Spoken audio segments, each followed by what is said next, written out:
अथ द्वाविंशोऽध्याय। देवताओं द्वारा भगवती की स्तुति और उनका प्राकट्य।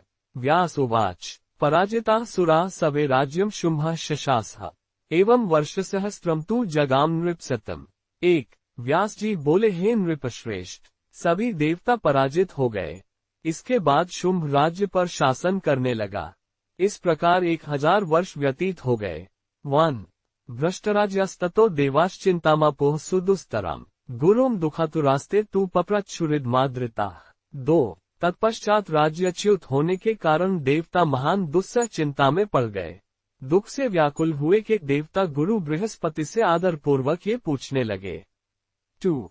किम कर्तव्यम गुरु ब्रूहि सर्वज्ञस्त्वम महामुने उपायोस्ति महाभाग दुखस्य विनिवृत्ते। 3। उपचार परा नूनम वेदमंत्रा सहस्रशः वांछितार्थकरा नूनम सूत्रैः संलक्षिताः किल। 4।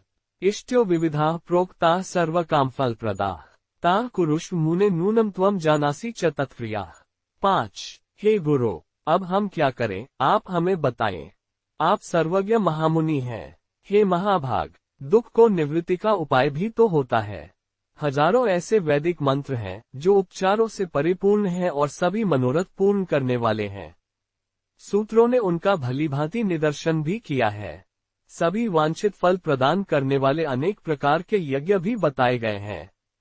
हे मुने, आप उनका अनुष्ठान कीजिए क्योंकि आप उनकी क्रिया विधि को भलीभांति जानते हैं। 3-5। विधे शत्रुविनाशाय यथोद्दिष्टः सदाग्मे तम कुरुष्वाद्य विधिव्यथा नो दुःखसंक्षयः। 6। भवेदांगिरसाद्यैव तथा त्वं कर्तुमर्हसि दानवानां विनाशाय अभिचारम यथामति। 7। शत्रुओं के विनाश के लिए वेद में जैसा उपाय बताया गया है, अब आप विधिपूर्वक उसका अनुष्ठान कीजिए जिससे हमारे दुख का पूर्ण रूप से नाश हो जाए।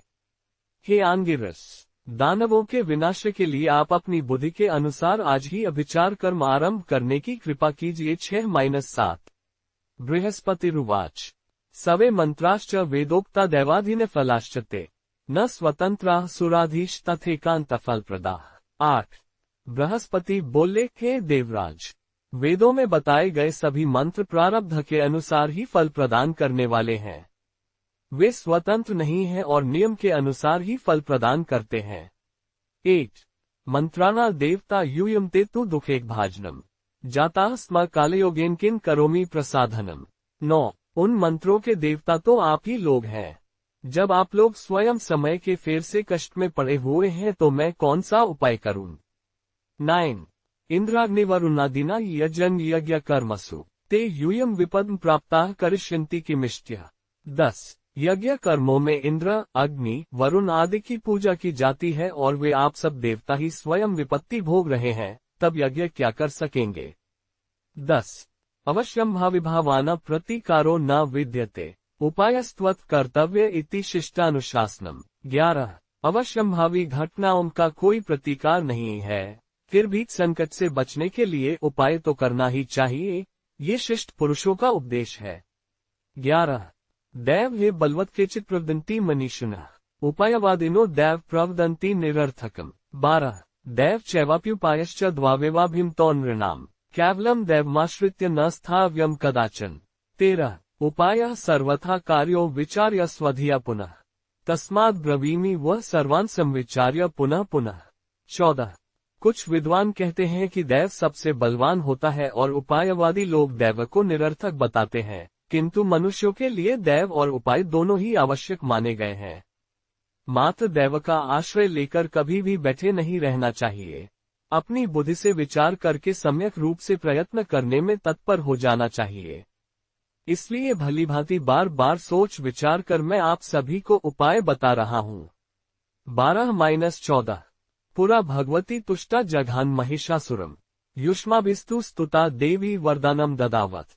15। आपद नाशयिष्यामि समस्मृता वा सदैव हे यदा यदा वो देवेश आपदो दैवसंभवा।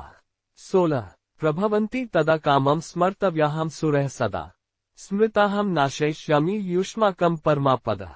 17। पूर्व काल में जब भगवती जगदम्बा ने आप लोगों पर प्रसन्न होकर महिषासुर का वध किया था, उस समय आप लोगों के स्तुति करने पर उन्होंने यह वरदान दिया था, आप लोगों के स्मरण करने पर मैं सदा आप लोगों की विपत्ति दूर करूंगी। हे देवेश्वरों, जब जब आप लोगों पर दैवजन्य आपदाएं आए, तब तब आप देवतागण मेरा ध्यान कीजिएगा, स्मरण करते हो, मैं आप लोगों की बड़ी से बड़ी विपत्तियों का नाश कर दूंगी। 15-17 तस्मादिमाचले गत्वा पर्वते सुमनोहे आराधन चंडिकाया कुरुध्वम प्रेम पूर्वकम। 18 मायाबीज विधानज्ञस्तत्पुरश्चरणे रताः जानाम्यहम योग बलात् प्रसन्ना भविष्यति। 19 अतः अब आप लोग परम रमणीक हिमालय पर्वत पर जाकर प्रेम पूर्वक भगवती चंडिका की आराधना कीजिए। आप लोग मायाबीज के विधान के ज्ञाता हैं, उसी के पुरस्चरण में तत्पर हो जाइए। मैं जानता हूं कि इस अनुष्ठान के प्रभाव से वे भगवती प्रसन्न हो जाएंगी। 18-19 दुःखस्यान्ताद्य युष्माकं दृश्यते नात्र संशयः तस्मिन् छले सदा देवी तिष्ठतीति मया श्रुतम्। 20 स्तुता संपूजिता सद्यो वांछितार्थान् प्रदास्यति निश्चयं परमं कृत्वा गच्छध्वं वै हिमालयम्। 21 अब आप लोगों के दुख का अंत दिखाई पड़ रहा है, इसमें संदेह नहीं है। मैंने सुना है कि वे भगवती उस हिमालय पर्वत पर सदा विराजमान रहती हैं। उनकी स्तुति तथा विधिवत पूजा करने पर वे शीघ्र ही आप लोगों को वांछित फल प्रदान करेगी। अतः हे देवताओं, आप लोग दृढ़ निश्चय करके हिमालय पर्वत पर जाइए, वे भगवती आप लोगों का कार्य अवश्य सिद्ध कर देंगी। 20-21 व्यास उवाच सुराः सर्वाणि कार्याणि स वः कामं विधास्यति इति तस्य वचः श्रुत्वा देवास्ते प्रययुर्गिरिम्। 22 हिमालयम् महाराज देवी ध्यानपरायणाः मायाबीजम् हृदा नित्यम् जपन्तः सर्वैः। 23 नमश्चक्रुर्महामायाम् भक्तानाम् भयप्रदाम् तुष्टुवो स्तोत्रमन्त्रैषिच भक्त्या परमयायुताः। 24 व्यास जी बोले, हे महाराज, उनका वचन सुनकर देवता हिमालय पर्वत पर चले गए। वहां देवी के ध्यान में लीन होकर एकाग्र मन से निरंतर मायाबीज मंत्र का जप करते हुए उन सब देवताओं ने भक्तों के लिए अभयदायिनी महामाया भगवती को प्रणाम किया और पूर्ण भक्ति से युक्त होकर स्तोत्र मंत्रों से वे इस प्रकार उनकी स्तुति करने लगे। 22-24 नमो देवी विश्वेश्वरी प्राणनाथे सदानंद रूपे सुरानंद देते नमो दानवांत प्रदे मानवाना मनेकार्थ दे भक्ति गम्य स्वरूपे। 25 हे विश्वेश्वरी, हे प्राणों की स्वामिनी, आनंद रूप में रहने वाली तथा देवताओं को आनंद प्रदान करने वाली हे देवी, आपको नमस्कार है। दानवों का अंत करने वाली, मनुष्यों की समस्त कामनाएं पूर्ण करने वाली तथा भक्ति के द्वारा अपने रूप का दर्शन देने वाली हे देवी, आपको नमस्कार है। 25 न ते नाम संख्याम न ते रूपमीद्रिक तथा कोपि वेदादि देव स्वरूपे त्वमेवासि सर्वेषु शक्ति स्वरूपा प्रजा सृष्टि संहार काले सदैव। 26 सदा हे आदिदेवा स्वरूपिणी, आपके नाम की निश्चित संख्या तथा आपके इस रूप को कोई भी नहीं जान सकता। सब में आप ही विराजमान हैं। जीवों के सृजन और संहार काल में शक्ति स्वरूप से सदा आप ही कार्य करती हैं। 26 स्मृतिस्त्वम धृतिस्त्वम त्वमेवासि बुद्धि अजरा पुष्टि तुष्टि धृति कांति शांति सुविद्या सुलक्ष्मीर्गति कीर्तिमेधे त्वमेवासि विश्वस्य बीजम पुराणम। 27 आप ही स्मृति, धृति, बुद्धि, जरा, पुष्टि, तुष्टि, धृति, कांति, शांति, सुविधा, सुलक्ष्मी, गति, कीर्ति, मेधा और विश्व की पुरातन मूल प्रकृति है। 27 यदा येहि स्वरूपाः करोषि कार्यम सुराना चतेभ्यो नमामोद्य शांत्यै क्षमा योग निद्रा दया त्वं विवक्षा स्थिता सर्वभूतेषु शस्तेः स्वरूपाः। 28 आप जिस समय जिन स्वरूपों से देवताओं का कार्य संपन्न करती हैं, हम शांति के लिए आपके उन स्वरूपों को नमस्कार करते हैं। आप ही क्षमा, योग निद्रा, दया तथा विवक्षा इन कल्याणकारी रूपों से सभी जीवों में निवास करती हैं। 28 कृतम कार्यमादौ त्वया यत्सुरा नाम हतो सौ मार्यमदान्धो हयारी दया ते सदा सर्वदेवेषु देवी प्रसिद्ध पुराणेषु वेदेषु गीता। 29 पूर्व काल में आपने हम देवताओं का कार्य किया था जो कि महान शत्रु मदान्ध महिषासुर का वध कर डाला था। हे देवी, सभी देवताओं पर आपकी दया सदैव रहती है। आपकी दया पूर्ण प्रसिद्ध है और पुराणों तथा वेदों में भी उसका वर्णन किया गया है। 29 किमत्रास्ति चित्रम यदम्बा सुत स्वम मुदा पाल्येत पोषयेत सिम्यगेव यतस्त्वम जनित्री सुराना सहाया कुरुष्वैकचित्तेन कार्यम समग्रम। 30। इसमें आश्चर्य की क्या बात, क्योंकि माता प्रसन्नतापूर्वक सम्यक प्रकार से अपने पुत्र का पालन पोषण करती ही है। क्योंकि आप देवताओं की जननी हैं, अतः उनका सहायक बनकर एकाग्र हम लोगों का संपूर्ण कार्य संपन्न मन से करें। 30। न वाते गुणानामियत्ता स्वरूपम वयम देवी जानीमहे विश्ववंद्ये कृपापात्रमित्येव मत्वा तथा स्मानभेभ्यः सदा पाहि पातुम समर्थे। 31। हे देवी, हे विश्ववंद्ये, हम लोग न आपके गुणों की सीमा जानते हैं और न आपका स्वरूप ही जानते हैं, अतः रक्षा करने में समर्थ हे देवी, हमें केवल अपना कृपापात्र मानकर आप भयों से निरंतर हमारी रक्षा करती रहें। 31। विना बाणपातर विना मुष्टिघाता रविना शुल्खडगर विना शक्तिदिंडे रिपुन्हन तुम्हें वासी शक्ता विनोदा तथापि लोकोपकाराया लीला। 32। यद्यपि बिना बाण चलाए, बिना मुष्टि प्रहार किए और बिना त्रिशूल, तलवार, बर्दी, दंड आदि का प्रयोग किए भी आप विनोदपूर्वक शत्रुओं का संहार करने में समर्थ हैं, फिर भी जगत्रक उपकार के लिए ही आपकी यह लीला दृष्टिगोचर होती है। 32। इदम शाश्वतम नैव जानन्ति मूढ़ा न कार्यम विना कारणम संभवेद्वा वयम तर्कयामनुमानम प्रमाणम त्वमेवासी कर्तास्य विश्वस्य चेति। 33। आपका ये रूप सनातन है, इस रहस्य को अविवेकी लोग नहीं जानते हैं। हे माता, बिना कारण के कोई कार्य नहीं होता, अतः अनुमान और प्रमाण के आधार पर हम यही जानते हैं कि इस विश्व की रचना करने वाली आप ही हैं। 33। अजय सृष्टिकर्ता मुकुंदो वितायम हरो नाशक हृदय पुराणे प्रसिद्धा न किम त्वत्प्रसूतास्त्रयस्ते युगादो त्वमेवासी सर्वस्य तेनैव माता। 34। ब्रह्मा सृष्टिकर्ता, विष्णु पालनकर्ता और शंकर संहारकर्ता के रूप में पुराण में प्रसिद्ध हैं, किंतु क्या वे तीनों देव आपसे उत्पन्न नहीं हुए हैं? युग के प्रारंभ में केवल आप ही रहती हैं, अतः आप ही सबकी माता हैं। 34। त्रिभिस्त्वं पुराराधिता देवी दत्ता त्वया शक्तिरुग्रा च तेभ्यः संग्रा त्वया समयुतास्ते प्रकुर्वन्ति कामम जगत पालनोत्पत्ति सहोमेव। 35।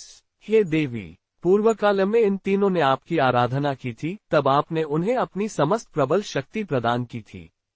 वास्तव में उसी शक्ति से संपन्न होकर वे जगत का सृजन, पालन तथा संहार करते हैं। 35। ते किम न मंदमत्यो यत्यो विमूढ़ास्तवाम ये न विश्वजनीन समुपाश्रयन्ति विद्याम पराम सकल काम फल प्रदाम ताम मुक्ति प्रदाम विबुध वृंद सुवंदितार्भिम।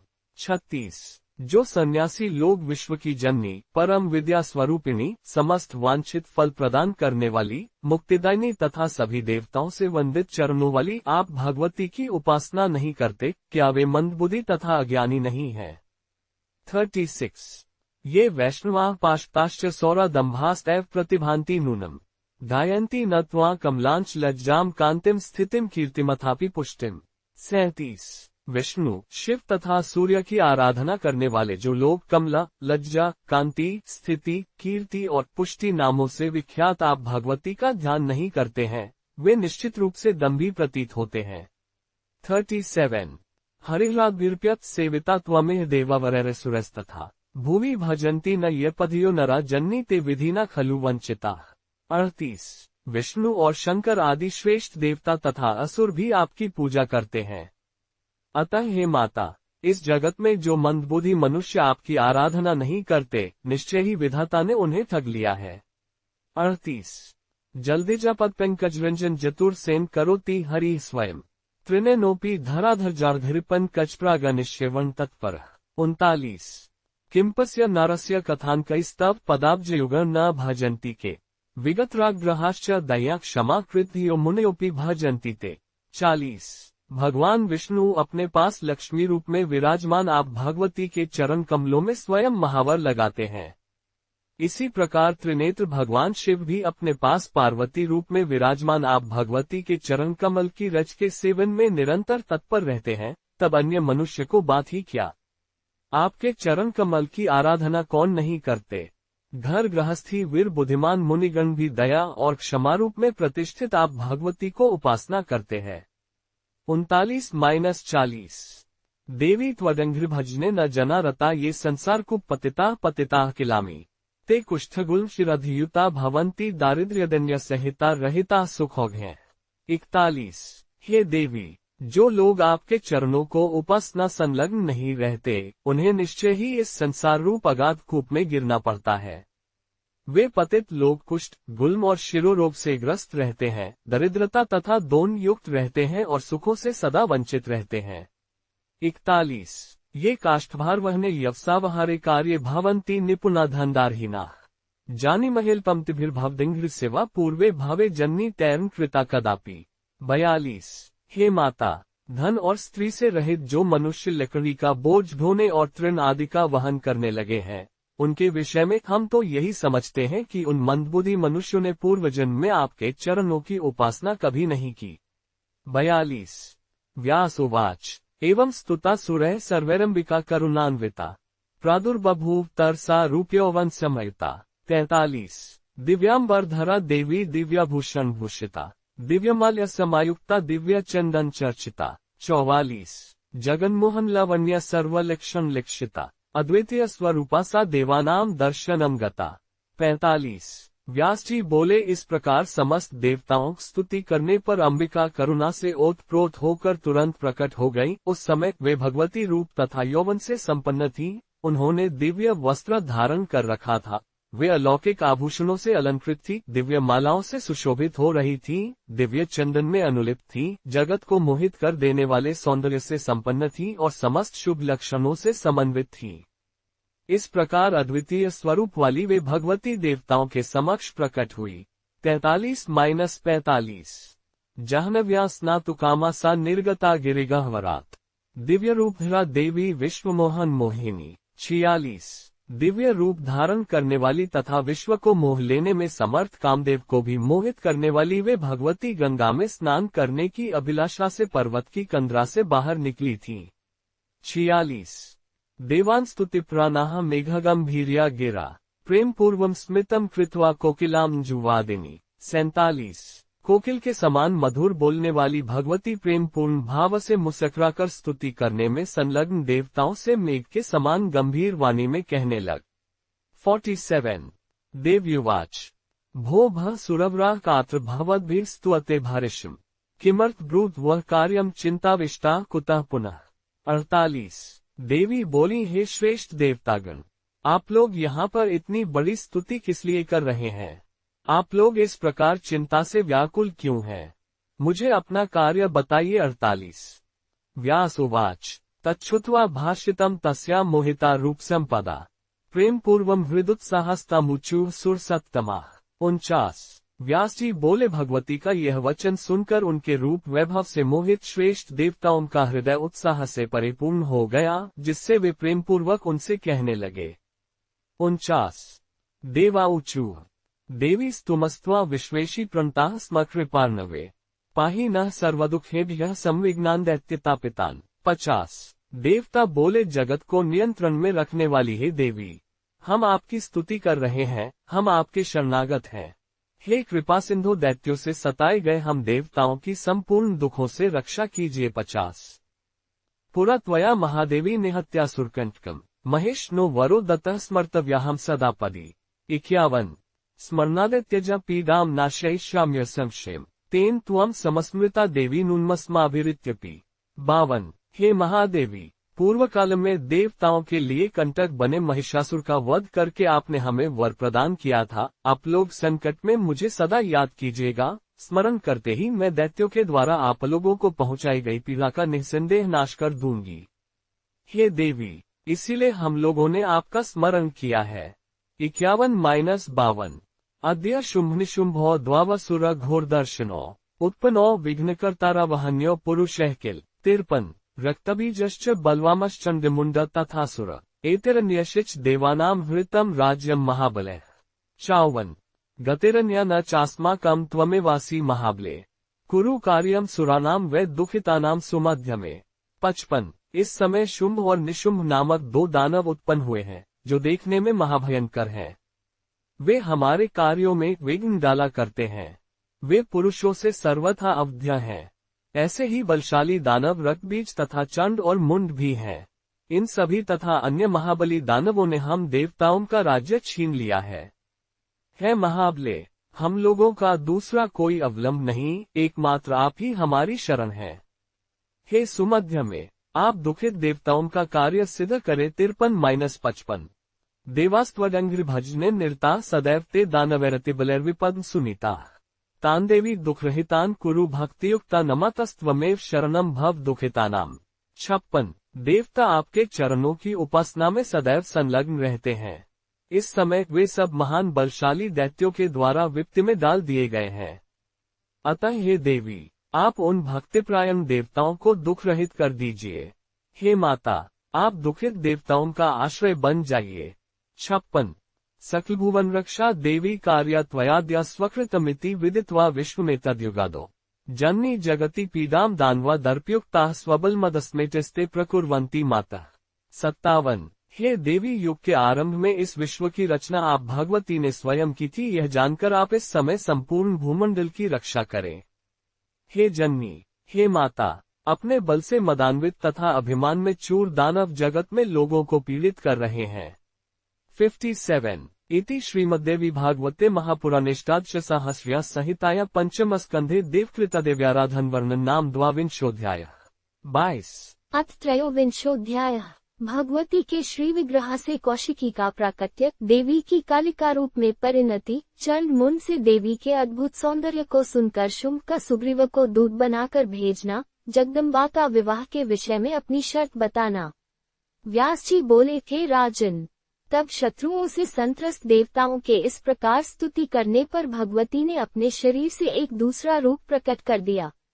1 जब भगवती पार्वती के विग्रह कोश से अंबिका प्रकट हुई, तब वे संपूर्ण जगत में कौशिकी इस नाम से कही जाने लगी। पार्वती के शरीर से उन भगवती कौशिकी के निकल जाने से शरीर क्षीण हो जाने के कारण वे पार्वती कृष्ण वर्ण की हो गईं। अतः वे कालिका नाम से विख्यात हुई। 2-3 वे कालिका स्याही के समान काले वर्ण की थी तथा महाभयंकर प्रतीत होती थी। दैत्यों के लिए भयवर्धिनी तथा भक्तों के लिए समस्त मनोरथ पूर्ण करने वाली वे भगवती कालरात्रि इस नाम से पुकारी जाने लगी। 4 समस्त आभूषणों से मंडित और लावण्य गुण से संपन्न वह भगवती का दूसरा रूप कौशिकी अत्यंत मनोहर प्रतीत हो रहा था। 5 तदनंतर अंबिका ने मुस्कुराकर देवताओं से ये कहा, आप लोग निर्भय रहें, मैं आपके शत्रुओं का वध अभी कर डालूंगी। आप लोगों का कार्य मुझे सम्यक प्रकार से संपन्न करना है। मैं सम्रानगण में विचरण करूंगी और आप लोगों के कल्याण के लिए निशुंभ आदि दानवों का संहार करूंगी। 6-7 तब ऐसा कहकर गर्वोन्मत्त वे भगवती कौशिकी सिंह पर सवार हो गई और देवी कालिका को साथ में लेकर शत्रु के नगर की ओर चल पड़ी। 8 कालिका सहित देवी अंबिका वहां पहुंचकर नगर के उपवन में रुक गईं। तत्पश्चात उन्होंने जगत को मोह में डालने वाले को भी मोहित करने वाला गीत गाना आरंभ कर दिया। 9 उस मधुर गान को सुनकर पशु पक्षी भी मोहित हो गए और आकाशमंडल में स्थित देवतागण अत्यंत आनंदित हो उठे। 10 उसी समय शुंभ के चंड तथा मुन नामक 2 सेवक जो भयंकर दानव थे, स्वेच्छापूर्वक घूमते हुए वहां आ गए। उन्होंने देखा कि दिव्य स्वरूप वाली भगवती अंबिका गायन में लीन है और कालिका उनके सम्मुख विराजमान है। 11-12 हे नृपश्रेष्ठ, उन दिव्य रूप वाली भगवती को देखकर दोनों दानव विस्मय में पड़ गए। वे तुरंत शुंभ के पास जा पहुंचे। 13 अपने महल में बैठे हुए उस दानवराज शुंभ के पास जाकर उन दोनों ने सिर झुकाकर राजा को प्रणाम करके मधुर वाणी में कहा। 14 हे राजन, कामदेव को भी मोहित कर देने वाली एक सुंदरी हिमालय से यहाँ आई हुई है। वह सिंह पर सवार है तथा सभी शुभ लक्षणों से संपन्न है। 15 ऐसी उत्तम स्त्री न स्वर्ग में है और न गंधर्वलोक में। संपूर्ण पृथ्वी पर ऐसी सुंदरी न तो कहीं देखी गई और न सुनी ही गई। 16 हे राजन, वह ऐसा गाती है कि उसके गाने पर सभी मुग्ध हो जाते हैं। उसके मधुर स्वर से मोहित होकर मृग भी उसके पास बैठे रह जाते हैं। 17 हे नृपश्रेष्ठ, अब आप ये पता लगाइए कि यह किसकी पुत्री है और किस लिए यहाँ आई हुई है। उसके बाद उसे अपने यहाँ रख लीजिए, क्योंकि वह सुंदरी आपके योग्य है। 18 ये जानकारी प्राप्त करके आप उस सुंदर नेत्रों वाली स्त्री को अपने घर ले आइए और अपनी भार्या बना लीजिए, क्योंकि ऐसी स्त्री निश्चित रूप से संसार में नहीं है। 19 हे राजन, आप देवताओं के संपूर्ण रत्न अपने अधिकार में कर चुके हैं, तो फिर हे नृपश्रेष्ठ, इस सुंदरी को भी आप अपने अधिकार में क्यों नहीं कर लेते। 20 हे राजन, आपने बलपूर्वक इंद्र का ऐश्वर्ययुक्त ऐरावत हाथी, पारिजात वृक्ष और सप्तमुख वाला उच्च श्रवा घोड़ा छीन लिया। 21 हे नृप, आपने ब्रह्मा जी के हस्तध्वज संपन्न दिव्य तथा रत्नमय अद्भुत विमान को बलपूर्वक अपने अधिकार में कर लिया। 22 हे राजन, आपने बलपूर्वक कुबेर की पद्म नामक निधि को छीन लिया है और वरुण के श्वेत छत्र को अपने अधिकार में कर लिया है। 23 हे नृपश्रेष्ठ, आपके भाई निशुम्भ ने श्री वरुण को पराजित करके उसके पाश को हठपूर्वक छीन लिया है। 24 हे महाराज, आपके भाई से समुद्र ने कभी भी न मुरझाने वाली कमल पुष्पों की माला और विविध प्रकार के रत्न आपको प्रदान किए हैं। 25 आपने मृत्यु को जीतकर उसकी शक्ति को तथा यमराज को जीतकर उसके अति भीषण दंड को अपने पूर्ण अधिकार में कर लिया है। हे राजन, आपके पराक्रम का और क्या वर्णन किया जाए। समुद्र से प्रादुर्भूत कामधेनु आपने छीन ली, जो इस समय आपके पास विद्यमान है। हे राजन, मेनका आदि अप्सराएं भी आपके अधीन पड़ी हुई हैं।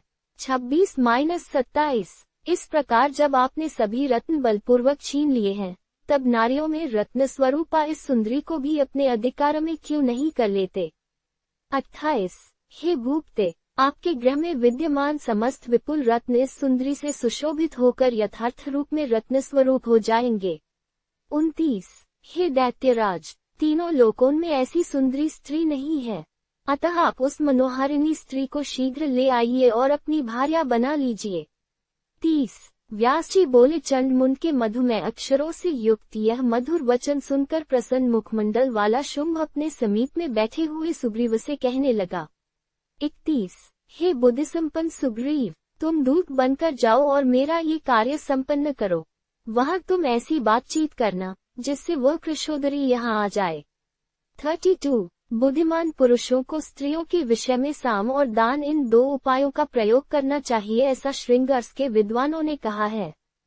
33 भेद नीति का प्रयोग करने पर रस का आभास मात्र हो पाता है और दंड नीति का प्रयोग करने पर रसभंग ही हो जाता है, अतः विद्वान पुरुषों ने इन दोनों को दोषपूर्ण बताया है। 34 हे दूत, ऐसी कौन स्त्री होगी जो साम दान इन मुख्य नीतियों से संपन्न, मधुर तथा हास परिहास से परिपूर्ण वाक्यों के द्वारा काम पीड़ित होकर वश में न हो जाए। 35 व्यास जी बोले, शुंभ के द्वारा कही गई अत्यंत प्रिय तथा चातुर्यपूर्ण बात सुनकर सुग्रीव बड़े वेग से उधर चल पड़ा जहाँ जगदम्बिका विराजमान थी। 36 वहाँ पर उसने देखा कि एक सुंदर मुख वाली युवती सिंह पर सवार है। तब जगदम्बिका को प्रणाम करके वह मधुर वाणी में कहने लगा। 37 दूत बोला, हे सुध्यने, देवताओं के शत्रु राजा शुंभ सर्वांग सुंदर और पराक्रमी हैं। सबको जीतकर वे तीनों लोकों के अधिपति हो गए हैं। 38 आपके सौंदर्य के विषय में सुनकर आप पर आसक्त मन वाले उन्हीं महाराज शुंभ ने व्याकुल होकर मुझे आपके पास भेजा है।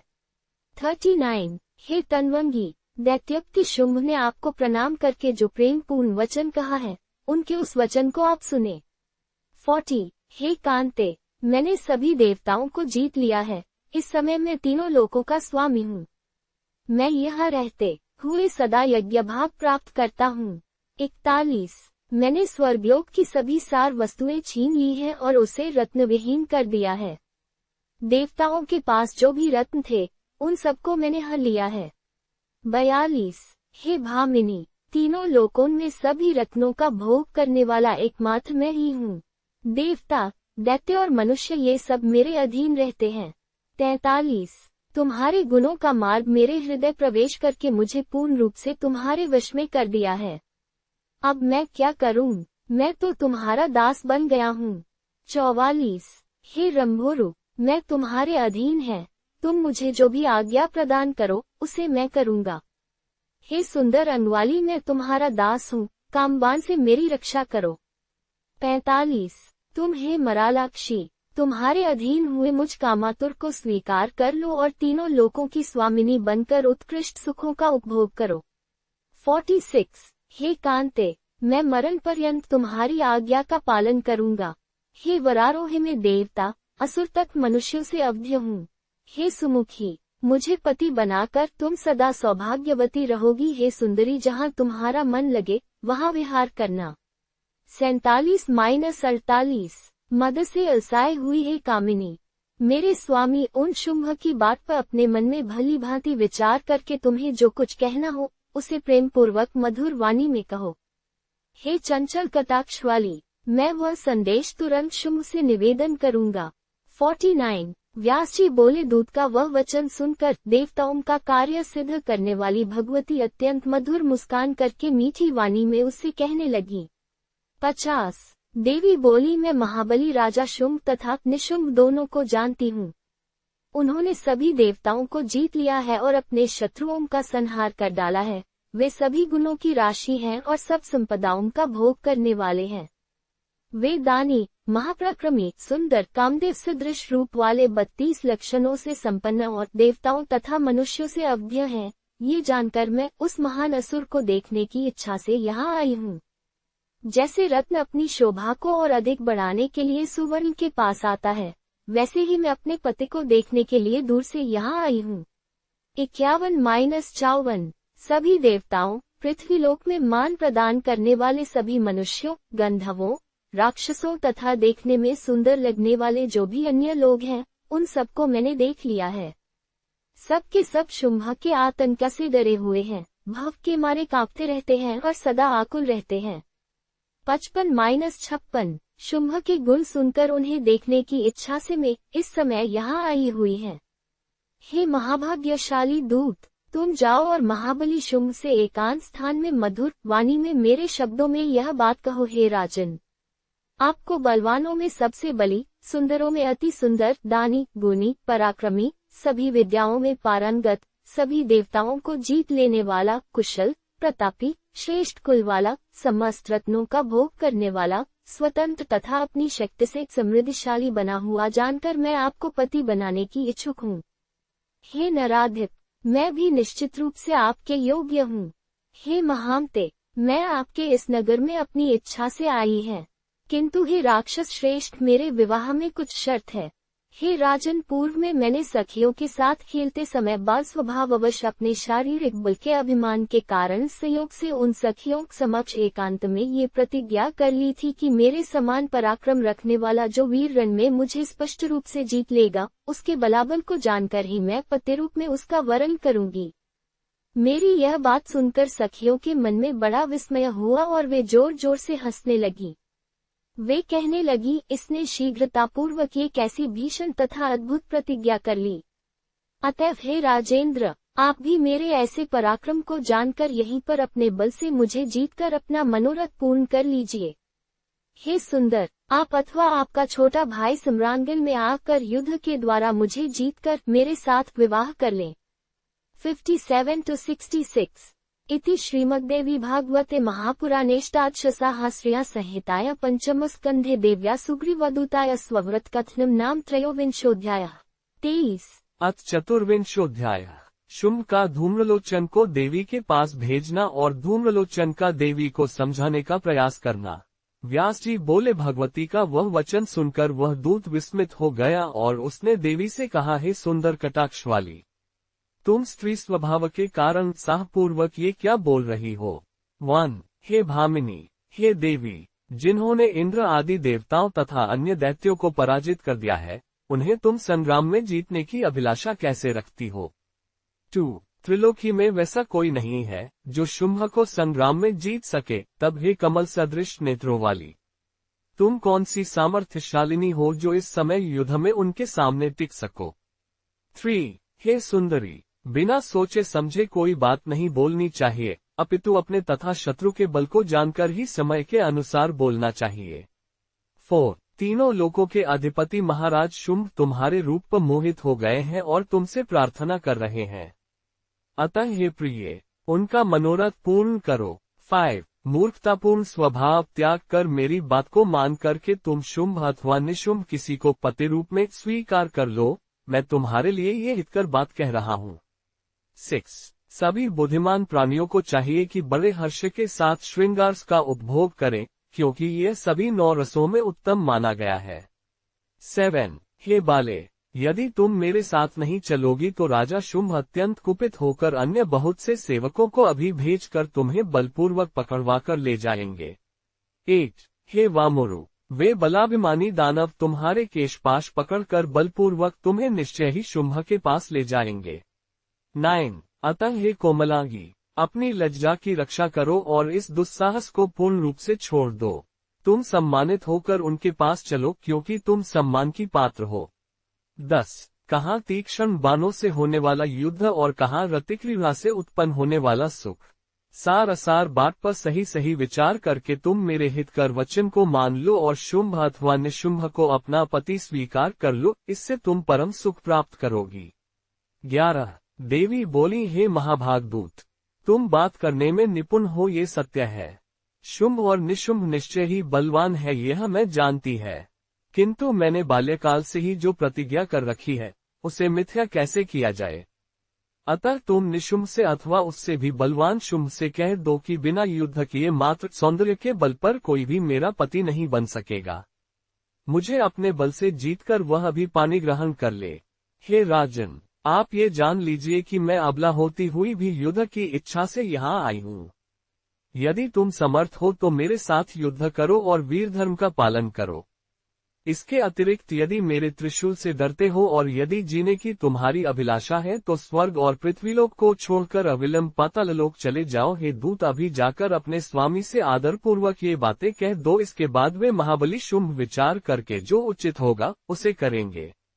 संसार में यही दूत धर्म है कि जो सच्ची बात हो उसे वैसा का वैसा शत्रु और स्वामी दोनों के प्रति अवश्य कह दे।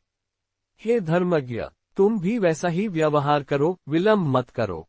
12-18 व्यास जी बोले, उस समय भगवती जगदम्बा के नीतियुक्त, शक्ति संपन्न, हेतुपूर्ण और ओजस्वी वचन सुनकर वह दूत आश्चर्यचकित हो गया और वहां से लौट गया। दैत्यपति शुंभ के पास पहुंचकर बार बार विचार करके वह दूत विनम्र भाव से अपने राजा को प्रणाम करके उनसे नीतिपूर्ण, मधुरता से युक्त तथा मनोहर बात कहने लगा। 19-21 दूत बोला, हे राजेंद्र, सत्य और प्रिय बात कहनी चाहिए, इसलिए मैं अत्यंत चिंता में पड़ा हुआ हूँ, क्योंकि जो सत्य हो और प्रिय भी हो वैसा वचन निश्चय ही दुर्लभ है। अप्रिय बोलने वाले दूतों पर राजा सर्वथा कुपित हो सकते हैं, तथापि अपना धर्म पालन करते हुए मैं सच्ची बात कह रहा हूँ। वह स्त्री कहाँ से आई है, किसकी पुत्री है और कितनी सबल अथवा निर्बल है, इनमें से कुछ भी मैं नहीं सदा जान सका, तब मैं उसके मन की बात क्या बताऊं। मुझे तो वह घमंडी, कटु बोलने वाली और युद्ध के लिए उत्सुक दिखाई पड़ती थी। 22-24 हे महामते, उस स्त्री ने जो कुछ कहा है उसे यह आप भली भांति सुने। मैंने पहले ही बाल्यावस्था में सखियों के समक्ष विनोदवश विवाह के विषय में प्रति कर ली थी कि जो युद्ध में मुझे जीत लेगा और मेरे अभिमान को चूर्ण कर देगा, उसी समान बल वाले का मैं पति रूप से वरण करूंगी। हे नृपश्रेष्ठ, मेरी वह प्रतिज्ञा मिथ्या नहीं की जानी चाहिए। अतः हे धर्मज्ञ, मेरे साथ युद्ध करो और मुझे जीतकर अपने अधीन कर लो। 25-27 उस स्त्री के द्वारा कही गई यह बात सुनकर मैं आपके पास आया हूँ। हे महाराज, अब आप जैसे भी अपना हित समझते हो वैसा ही करें। आयुधों से सुसज्जित तथा सिंह पर सवार वह युद्ध के लिए दृढ़ संकल्प किए हुए है। हे भूप, वह अपनी बात पर अडिग है, अतः जो उचित हो उसे आप करें। 28-293 व्यास जी बोले, अपने दूत सुग्रीव का यह वचन सुनकर राजा शुंभ ने पास में ही बैठे हुए शूरवीर तथा महावती भाई निशुंभ से पूछा। 303 शुंभ बोला, हे भाई, इस स्थिति में मुझे क्या करना चाहिए। हे महामते, सच सच बताओ। एक स्त्री युद्ध करने की अभिलाषा रखती है, इस समय हमें बुध के लिए बुला रही है, अतः युद्धस्थल में मैं जाऊं अथवा सेना लेकर तुम जाओगे। हे निशुंभ, इस विषय में तुम्हें जो अच्छा लगेगा निश्चय ही मैं वही करूंगा।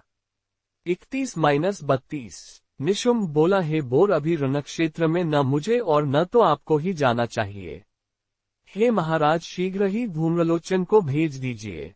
वहां जाकर युद्ध में उस सुंदर नेत्रों वाली स्त्री को जीतकर और उसे पकड़कर वह यहाँ ले आएगा। तत्पश्चात हे शुंभ, आप उसके साथ सम्यक विवाह कर लीजिए। 33-34 व्यास जी बोले, अपने छोटे भाई की वह बात सुनकर शुंभ ने पास में ही बैठे हुए धूम्रलोचन को जाने के लिए क्रोधपूर्वक आदेश दिया। 35 शुंभ बोला, हे धूम्रलोचन, तुम एक विशाल सेना लेकर अभी जाओ और अपने बल के मद में चूर रहने वाली उस मूढ़ स्त्री को पकड़कर ले आओ। देवता, दानव या महाबली मनुष्य कोई भी जो उसकी सहायता के लिए उपस्थित हो, उसे तुम तुरंत मार डालना। उसके साथ में रहने वाली काली को भी मारकर पुनः उस सुंदरी को पकड़ करके और इस प्रकार मेरा यह अत्युत्तम कार्य संपन्न कर यहाँ शीघ्र आ जाओ। हे वीर, कोमल वानों को छोड़ती हुई उस सुकोमल शरीर वाली कृशोदरी साध्वी स्त्री की तुम प्रयत्नपूर्वक रक्षा करना। हाथ में शस्त्र धारण किए हुए उसके जो भी सहायक रण में हो, उन्हें मार डालना, किंतु उसे मत मारना। सब तरह से प्रयत्नपूर्वक उसकी रक्षा करना। 36-40 व्यास जी बोले, अपने राजा शुंभ का यह आदेश पाकर धूम्रलोचन उसे प्रणाम करके सेना साथ लेकर तुरंत युद्धभूमि की ओर चल पड़ा। उसके साथ में 60,000 राक्षस थे। 41-42 वहां पहुंचकर उसने एक मनोहर उपवन में विराजमान भगवती जगदम्बा को देखा। हरने के बच्चे के समान नेत्रों वाली देवी को देखकर वह विनम्रता पूर्वक उनसे मधुर, हेतुयुक्त तथा सरस वचन कहने लगा, हे महाभाग्यवती देवी, सुनो, शुंभ तुम्हारे विरह अत्यंत व्याकुल हैं। नीति निपुण महाराज ने रसभंग होने के भय से उद्विग्न होकर शांतिपूर्वक तुम्हारे पास स्वयं एक दूत भेजा था। 43-45 हे सुमुखी, उसने लौटकर विपरीत बात कह दी। उस बात से मेरे स्वामी महाराज शुंभ के मन में बहुत चिंता व्याप्त हो गई है। हे रसतत्व को जानने वाली, शुंभ इस समय काम से विमोहित हो गए हैं। वह दूत तुम्हारे सहेतुक वचनों को नहीं समझ सका। तुमने जो ये कठिन वचन कहा था कि जो मुझे संग्राम में जीतेगा, उस संग्राम का तात्पर्य वह नहीं जान सका। हे मानिनी, संग्राम 2 प्रकार का होता है, कामजनित और उत्साहजनित। पात्रभेद से समय समय पर इनका अलग अलग अर्थ किया जाता है। हे वामुरु, उन दोनों में आप जैसी युवती के साथ होने वाले संग्राम को कामजनित संग्राम और शत्रु के साथ होने वाले संग्राम को उत्साहजनित संग्राम कहा गया है। 46-49 हे कांते, उनमें प्रथम रतिजन्य संग्राम सुखदायक और शत्रु के साथ किया जाने वाला उत्साहजन्य संग्राम दुखदायक कहा गया है। हे सुंदरी, मैं तुम्हारे मन की बात जानता हूँ। तुम्हारे मन में रतिजन्य संग्राम का भाव है। मुझको ये सब जानने में निपुण समझकर ही महाराज शुंभ ने विशाल सेना के साथ इस समय मुझे आपके पास भेजा है। 50-51 हे महाभागे, तुम बड़ी चतुर हो। मेरे मधुर वचन सुनो। देवताओं का अभिमान चूर्ण कर देने वाले त्रिलोकाधिपति शुंभ को पतिरूप से स्वीकार कर लो और उनकी प्रिय पटरानी बनकर अत्युत्तम सुखों का उपभोग करो। 52-53 काम संबंधी बल का रहस्य जानने वाले विशाल बाहु शुंभ तुम्हें जीत लेंगे। तुम उनके साथ विचित्र हाव भाव करो, वे भी वैसे ही हाव भाव प्रदर्शित करेंगे। ये कालिका उस अवसर पर हास विलास की साक्षी रहेगी। इस प्रकार काम तत्व के परमवेता मेरे स्वामी शुंभ कामयुद्ध के द्वारा तुम्हें सुक्षा पर जीतकर शिथिल कर देंगे। वे महाराज शुंभ अपने नखों के आघात से तुम्हें रक्तरंजित शरीर वाली बना देंगे, दांतों से काटकर तुम्हारे ओठों को खंडित कर देंगे, तुम्हें पसीने से तर कर देंगे और मर्दित कर डालेंगे। तब तुम्हारा रति संग्राम संबंधी मनोरथ पूर्ण हो जाएगा। 54-57 हे प्रिय, तुम्हें देखते ही शुंभ पूर्ण रूप से तुम्हारे वशीभूत हो जाएंगे। अतएव मेरी उचित, कल्याणकारी और सुखकर बात मान लो। तुम माननियों में अत्यंत माननीय हो, अतः गणाध्यक्ष शुंभ को स्वीकार कर लो। जो शस्त्रबुद्ध से प्रेम रखते हैं, वे अवश्य ही मंदभाग्य हैं। रतिक्रीड़ा में प्रीति रखने वाली हे कांते, तुम शस्त्रयुद्ध के योग्य नहीं हो। जैसे कामिनी के पद प्रहार से अशोक, मुख मदिरा के सेचन से मौलसिरी और कुर्बक प्रफुल्लित हो उठता है, उसी प्रकार तुम भी महाराज शुंभ को शोकरहित और आह्लादित करो। 58-61 इति श्रीमद्देवी भागवते महापुराणेष्टादशसहस्र्या संहिताया पंचम स्कंधे देवी महात्म्ये देवी पार्श्वे धूम्रलोचन दूत प्रेषण नाम 24 24